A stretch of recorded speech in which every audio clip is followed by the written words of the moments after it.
filters. And usually it's without drops, and it's certainly more comfortable. So let's look at some important retinal features. And if we slice the retina in cross section, these filters are going to come into play because the blue filter looks at the front or the anterior section of the retina. Green looks at the middle, and red looks at the deeper layers.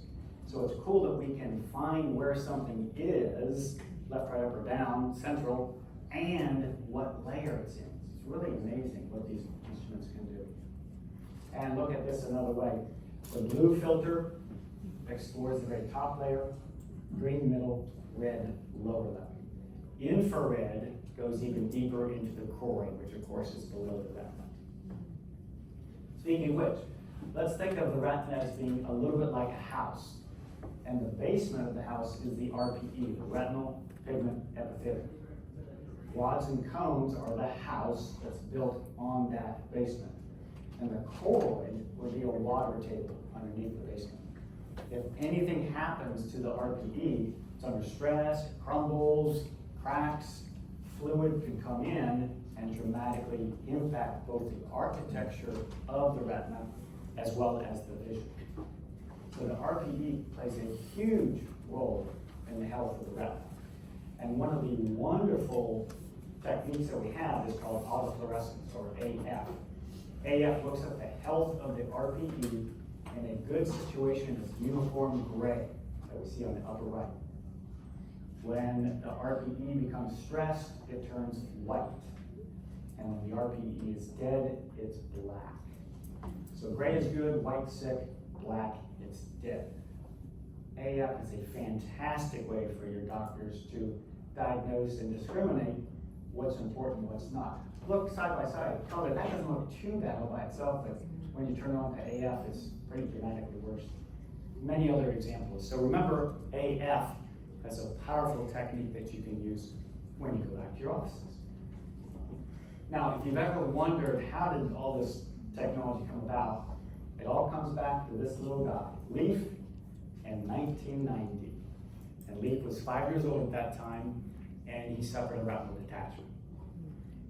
Now, we know it's tough to examine a 5-year-old on any situation, so we doubt it's anyone's fault. But Leaf's father, Douglas Anderson, decided there must be a better way.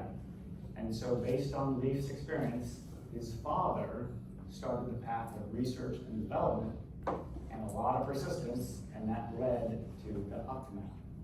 So I think it's a wonderful example. Mr. Anderson took an unfortunate situation, but turned it for the greater good, because there's untold countless people around the world that have been helped with wide field imaging.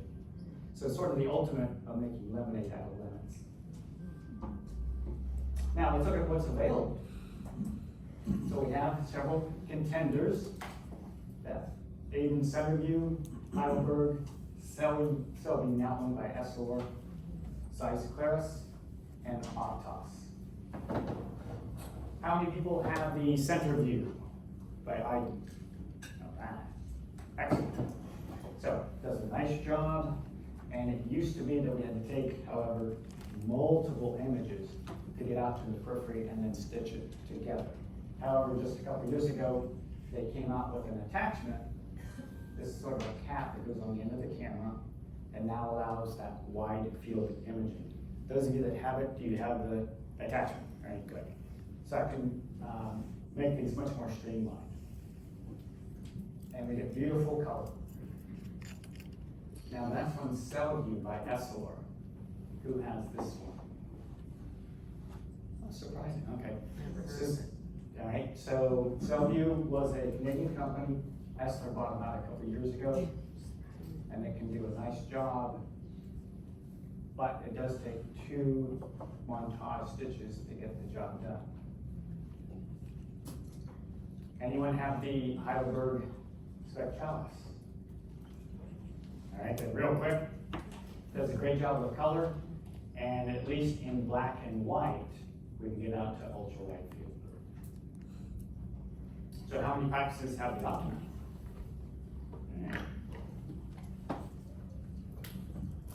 Now this one is no longer made because it was long time ago, I have it that. took up, all right, you know, that it took up It's half the still there. exam room. Whereas now, they're all tabletop mounted. And as we go in clockwise fashion, we have increasing levels of features and That kid's taking sophistication. her own picture. Well, actually, hold that thought. I'm glad you brought that up. Now, one thing that Uplift can do is distinguish between the retina and the choroid. And so we're looking at a choroidal nevus, which is a freckle, and as the name sounds, it's in the choroid. So we can use a filter to go into the choroid, go deeper below the retina, and it shows up very nicely. Conversely, we can pull back, go away from the choroid, look at the retina, and it disappears. So now we see it, now we don't. And Chris Pratt thinks that's pretty cool. I just take my own pictures, but not a kid. Who has the Zeiss Claris? All right, fantastic. So, again, does a great job with color and wide field imaging. And another neat feature of this one is it can do an external shot, and then it goes all the way deep inside and gets the wide field of beautiful color. So,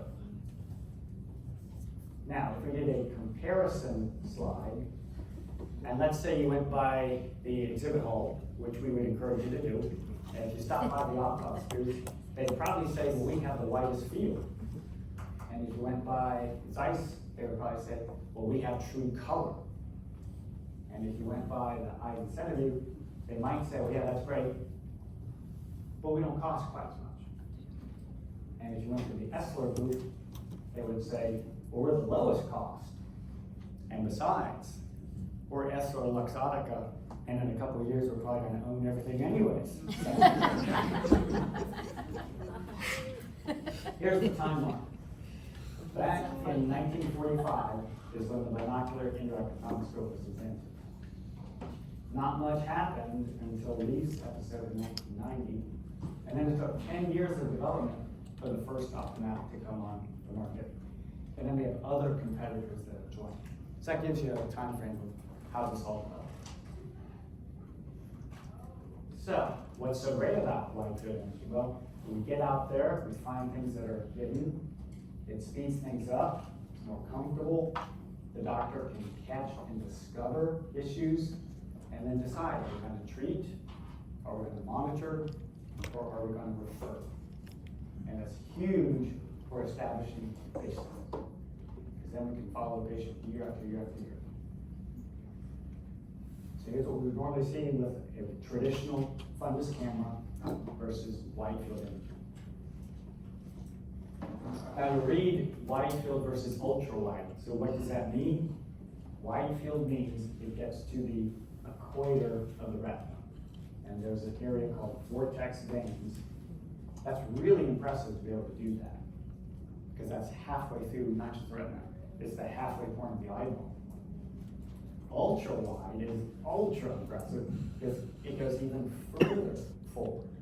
So we have super entire view of the retina with ultra wide field. Now, how do we improve image capture? And what are you involved with this? So hopefully this will resonate. We know that not all patients are easy. Sometimes they have small pupils. Sometimes they look like Steven Tyler because of beady little eyes coming in. Sometimes they have these long lashes. Maybe not that long, but it can be an issue. And sometimes there's media opacities. Now these machines do a good job of cutting through media opacities, but still, it can be a problem. So what we want to do, naturally you want to be in a dark room to let the pupil dilate. We might want to use eye steering. That's super powerful, because we want to get the wide field, and if for whatever reason we don't, if it's a little bit limited, then we have the patient look in different directions, left, right, up, and down. The computer stitches it all together, and we get a beautiful montage for the true wide field imaging. So this is a technique you can use. Q-tip, gently curl the upper lids up, get them out of the way. We can do eyelid taping, and one piece of tape lifts the eyelid, the other one anchors it down, and for only a couple of minutes, patients tolerate this very, very well. And one of my team taught me this, sometimes if they stand, it's easier to get that angle, especially if they're trying to look at the inferior part. Now there's also a little device called an iGenie, and it gently gets the lids out of the way. If you have to go all hardcore, there are spectators, that's pretty rare we have to do that. So these are all things that we can do, and including UpNeek. How many practices use UpNeek? Alright, so we love it from a cosmetic standpoint, patients love it from a cosmetic standpoint, but it also helps us function better. If you're not familiar, UpNeek is a prescription drop, and for a lot of patients, it will lift the lid in about 10 or 15 minutes. And this can be very, very helpful for any instrument. Autorefractor, certainly visual fields, corneal topography, because we want to get as many rings as possible, and wide field imaging. So if we put the drop in, wait 10 to 15 minutes, then we get less of this artifact that can occur with low-lying lids. Low-lying lids tend to block out the lower, and so we get the views that we want, but less artifacts. Now, we would recommend these techniques. Don't try toothpicks like Fred Flintstone, and probably discourage the Clockwork Orange method, 1971 movie. Save those techniques for the patient that complains about their $10 copay. These would not be packed as bills. They don't complain, they just didn't know they had it. I have a copay, isn't it all free? There are different ways that practices use to implement wide field imaging as listed here. We found that probably the most effective is what's an opt-out form. And that means that you just send it to the patient as an expectation that they're going to do it. It's not some optional thing, or it's just the directive that we give. So that's probably the most effective way to increase the acceptance rate. And it's similar to doctor-driven dispensing. I think a lot of you appreciate that when your doctor prescribes Novera lenses, prescribes computer glasses, it goes a long way towards the patient getting the care that they need. Now, most of us charge fairly modest amounts for the screening, but it really adds up. So now we're going to shift gears. Yes, gears.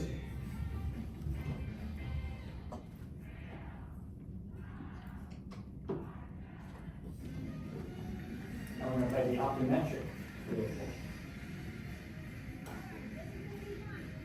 This will be fun.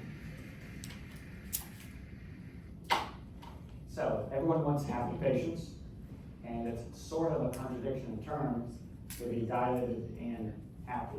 This little girl, she knows what's coming, and I think we've all had the kid that's crying and screaming bloody murder. The rest of the people in the office are going, what are they doing to that kid back there? It happens. This guy, he's trying to be brave, but he knows what's coming too. But it's not just kids that have trouble. My friend Rachel. Not even close. Okay, well then you know what? Help me, I need help. We're gonna do this. All right, come on, let's do it. All right, sit down. All right, put your head back. Yes, all right, okay. Now open your eyes. Okay, they are. How many fingers am I holding up? 4. Oh my God, I was thinking 4. Yes! All right, you know what? Why don't we start with the practice one, okay? Okay. No drops. Great. Okay. Okay. On 3, 1, 2, 3. It was all wet. Yeah, well, you said it was practice. Then why did you know? Because I knew you were lying. We all want happy patients and well at successful practice. Now, let's talk a little bit about income on screening. These are just suggested amounts that one could charge, and then over time, depending on how many patients say yes, it can really add up. And we look at the potential that offices that aren't using wide field imaging are missing out on. And then if you increase the acceptance rate, as an example, if you went from 60% saying yes to 80%, makes a dramatic difference. Now, we know that beauty is in the eye of the beholder. It happens with all sorts of things in life. when it comes to our vision care plans, we sort of have to separate the wheat from the chaff, because we want to work with plans that work for us. And so kind of like an old jalopy, after some elbow grease and buff and shine, it can turn out pretty okay. And in a similar fashion, we might accept a lower, not so great reimbursement from the vision care plan if most of those patients go on and pay out of pocket for screening, and if those patients end up getting something from our office because they can see. So we might want to use that example. And some of these plans we maybe tend to sneer at or wrinkle our nose at, but they can be helpful for most of our practices. And you're aware, sometimes wide field imaging is covered. This is an example from BSP, there's one from IMED. The challenge is there's so many different plans, you just can't categorically tell the patient ahead of time. You just have to look it up. But be aware that it might be kind of like a little bonus for them. Now, let's talk about medical. Now we're switching from screening to medical. So now we're on the field of play. We have to play by the rules. And we want to be successful. Like these ladies, they're going to be victorious because they played as a team and they played by the rules, and they're not going to get penalized. So, there are two ways to get to the peripheral retina. One is by doing extended ophthalmoscopy. And this is not even close to a quote-unquote routine dilated exam. More comes up on that. The second way is to use fundus photography. So with extended ophthalmoscopy, the rules changed a couple years ago. This is the code now, and it refers to the peripheral retina. Notice that scleral depression is technically part of this code. And we're glad you asked. Scleral depression is when your doctor puts on that crazy looking headset, shines that goofy light in our eye for about an eternity, and presses in on the eyeball with a probe. Now you all have really wonderful, caring, kind doctors. Why would they do that to a patient? It's because some things can look better when we see it at a different angle. And when we wear the headset, we get binocular stereoscopic view. So by changing the angle and the depth, we can determine is it something that's more important or not. Now, for your doctors, it's just a little discouraging. For all that expertise and time and effort, we get a whopping $26 for doing extended ophthalmoscopy, which includes scleral depression. All right, let's look at the other one. We can use retinal imaging. It does not matter what camera you use. It can be one you buy here, shiny and new, wide field, or it can be a 20-year-old machine that only does posterior pole. The code is the same. And the reimbursement is still about mid-30s. So in of itself, that reimbursement may not be anything to jump up and down about, but if you're in a medically active practice, all these procedures can add up. Now, who wants to see more patients? Well, not everybody does. Some of your practices are big enough. Others, yeah, we can see a few more. And by being more efficient, that's a great way to do it. So let's take a typical kind of lens patient. You have to go through the exam, doctor figures out what they need, they put on the contacts, they rest for a while, come back in, check the fit, then they got to take the contact out to be dilated, then they go out to the waiting room for 30 minutes, and they come back again. Ooh, that's a long time. Versus a more straightforward approach, the doctor has that information on the screen, all the eye health is right there. They finish the refraction, the patient puts on the contacts, and they're ready to go. Much more streamlined. And when we do this, there's less of this traffic jam. People bouncing into each other, coming in different directions throughout the office. You say, hey, Mrs. Jones, we're ready for you. Oh, sorry, room's busy. You gotta go back to the waiting room for half an hour. So a lot more streamlined, and just like this lady, she's had a very thorough, professional exam. She's happy, and she can go back and do whatever she wants to do. Now, some of you might be thinking, yeah, but isn't a longer exam better? Well, to a point. And this has been studied, that's really around the 45-minute mark where things come into play. And that clock starts when the patient comes in the door, not when they go back to the doctor. And sometimes it's we doctors that have to get out of the way. We might not be as brilliant, interesting, fascinating, important as we think we are. We need to move on with the conversation. Because people have places to go, things to do, and people to see. It might hurt our feelings a little bit, but most patients don't really want to hang around with us that long. They want to get on with their day. So now that we know that we can see more patients, you and your team can decide how many more you can get. Wide field imaging can also help with contacts. This nice lady has given us a stink eye because she can't see. She's been dilated. She's trying to look at a contact lens. She can't do it. She's not sure she wants one pair of contacts, much less a year's supply. So she's also not receptive to trying to hear about what in-office discount you have. She can't see the rebate forms. It's just kind of ugh. Versus this lady, she's had a very thorough exam. She can see what she's doing. She's now very receptive to hearing what you have to offer with rebates, sending the contacts to free to their home. She says, sign me up, I'm ready. I think you get a kick out of this. Who's that? Police. We've had some complaints about conmen pretending to be blind and crippled. Oh, I'd love to help you, man, but I ain't seen nothing since I stepped on that landmine and being calm back in 72. It was rough, that thing. You were in so were we. Where? I was in, Sang Bang, Dangon, I was all over that place, basically, a lot of places. What unit were you in? I was with the Green Beret, Special Unit Battalion, Commando Airborne Tactics, Specialist Tactics, Unit Battalion. Yeah, it was real hush hush. I was Agent Orange, that was my name, Agent Orange, Special Agent Orange, that was me. Airborne, huh?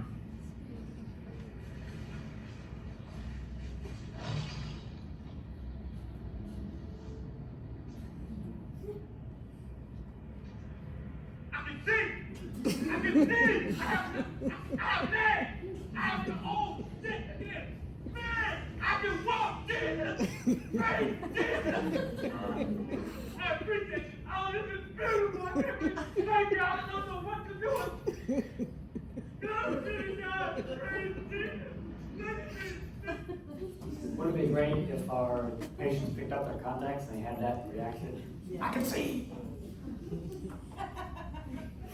And I think opticians appreciate this. When they can see, they're more likely to have fun. And they should have fun in the optical. Why not? Looks like this lady's already picked out one pair, might be working on pair number 2, versus who wants to work with this happy camper trying to sell him 400 or $500 glasses. Probably just not going to go quite so smoothly. May I have one of those, madam?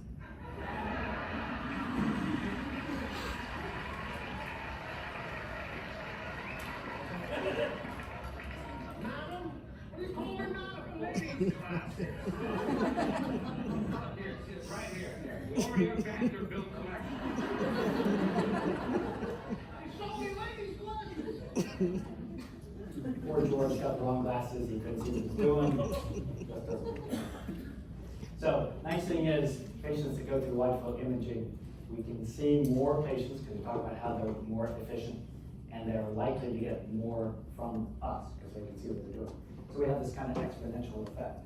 See more exams, more revenue per exam helps our practices skyrocket.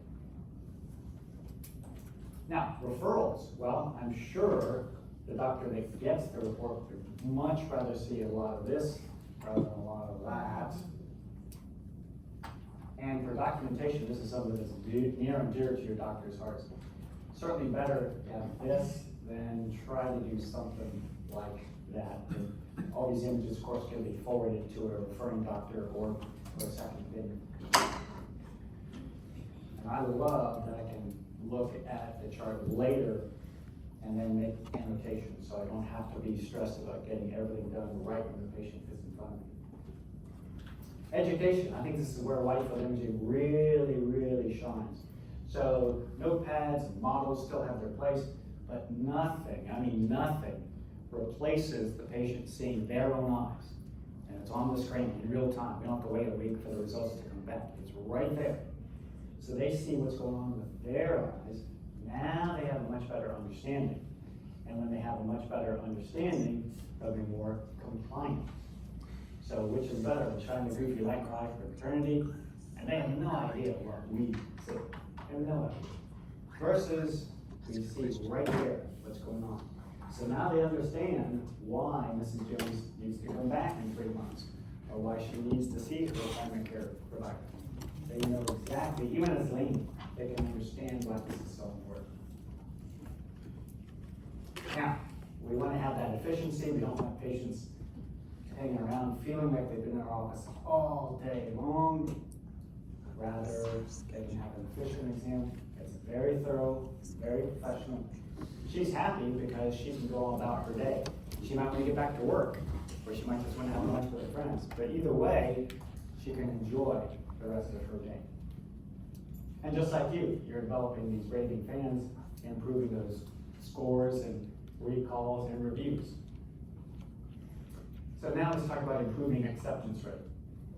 It all starts from the very beginning on the website and every section of the patient journey. Not just one thing, it's the entire process. And the words that we use that matter. You can have a teenager that can go to the mall, get their picture taken with a camera at a photo booth. Well, that's probably not the connotation we want. These are very sophisticated instruments. So we suggest using something like diagnostic retinal scans or digital retinal imaging to more accurately describe what the patient will be receiving. We don't want to come across negative, this extra fee, or it's not covered by your insurance, or it's out of pocket. That's not going to fly nearly as well as using words like copay. Mrs. Jones, your copay for the retinal imaging is part of your comprehensive exam. I think if we use that kind of language, we'll see the acceptance rate go up. It all goes back to how the entire team is on board, and it's an expectation, not an option. It's a little bit like daily disposables. Some of your offices do fantastic with daily disposables. That's because you feel it's best for the patient, and coincidentally, it's probably best for the practice as well. There are some reasons why patients don't sign up. Sometimes they don't understand. Even if we show them those forms and talk to them, they may not get it. They may not have looked at the forms. They might have been distracted by their kids. Sometimes they just don't understand it. There are a few that it's really difficult. They're financially strapped, so we have to be sensitive to that. And then there's some patients that think they know better. And I see, I don't need that thing. Oh, I did it last year, I don't want to do that again. So we have to constantly educate them about why it's so important. Since it's a screening that we're talking about, there is some latitude. You don't have to always charge every single patient. Let's say service recovery. Maybe you were unavoidably delayed that day, they waited too long. You could consider doing the OptiMap, whatever machine you use, grabs, sort of a makeup gesture. Same thing with staff training and all of these. You have this on your handout, and on the back side of this one, and it can offer a spinal tap. That one goes to 11. Now the future is difficult to understand. Some of this is already happening, One thing we do know about the future though is that our country is aging. There's going to be the so-called silver tsunami, where so many seniors, 65 and older, are going to be in our offices, because that's where the U.S. population is going. Quite surprisingly, manpower studies of ophthalmologists are holding steady. There's going to be this huge wave of patients that need care. Ophthalmologists are likely going to be overrun with surgery and doing injections. And so there's all these conditions where someone's going to need help. So get ready for this guy and all his friends because they're coming to your office. When we look at the trends, it shows pretty dramatically. In red, 65 and over is going to increase. In green, 85 and up is really going to explode. So with all these nice seniors, with every condition you can think of, dry eye, cataracts, peripheral retinal problems, and they need to go somewhere. And hopefully it's with us, offices like yours that appreciate vision care, but also have a strong medical presence. So, let's try to summarize. So, we tried to create a robust screening program using high-tech instruments, complements medical care, increases in office purchases, creates more efficiency, allows the practice to see more patients, and enhances patient satisfaction. When we do all that, it's almost magic, in honor of green lines. Right there. So to recap, we looked at why peripheral retina matters, how we can get out there, how to improve image capture and capture rate, how light field imaging benefits our practice and patients, and how we can maximize our opportunities. So thanks for being here with us. Enjoy the rest of the conference. Appreciate you being here again. Have a wonderful week.